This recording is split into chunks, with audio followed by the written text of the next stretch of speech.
With the spring session of the legislature now complete, I just want to reach out and thank all of you for your continuing support.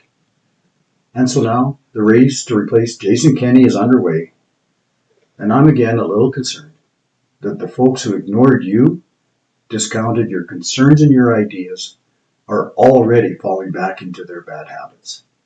Even worse, we're already seeing some candidates and their supporters taking personal shots at each other. Runaway public debt, resulting in higher taxes and slower economic growth, comes at a devastating cost for millennials and our younger generation. Our kids will be worse off than their parents and their grandparents, and they know it.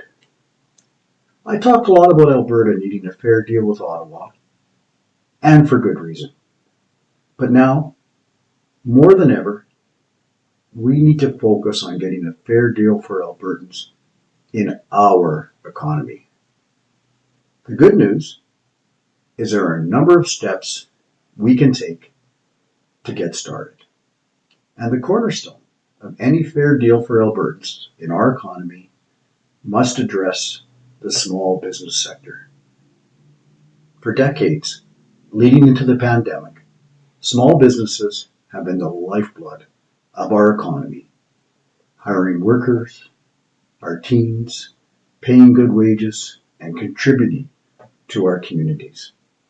Yet, they have been disproportionately affected by a wave of employment regulations, bureaucratic red tape that have gave big businesses a competitive advantage.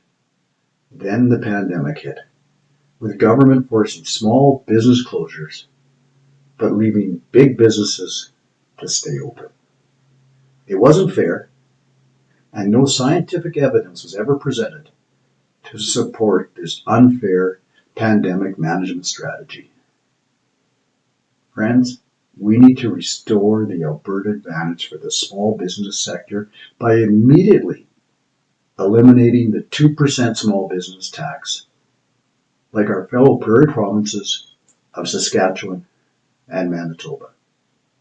This, of course, is on top of the 10% they pay to Ottawa.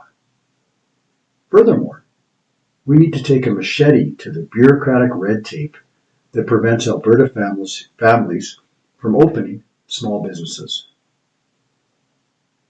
In other videos, I will look at Alberta income tax policy, energy taxes, how to better plan, spend, and save, and of course, living within our budget, and more ideas on democratic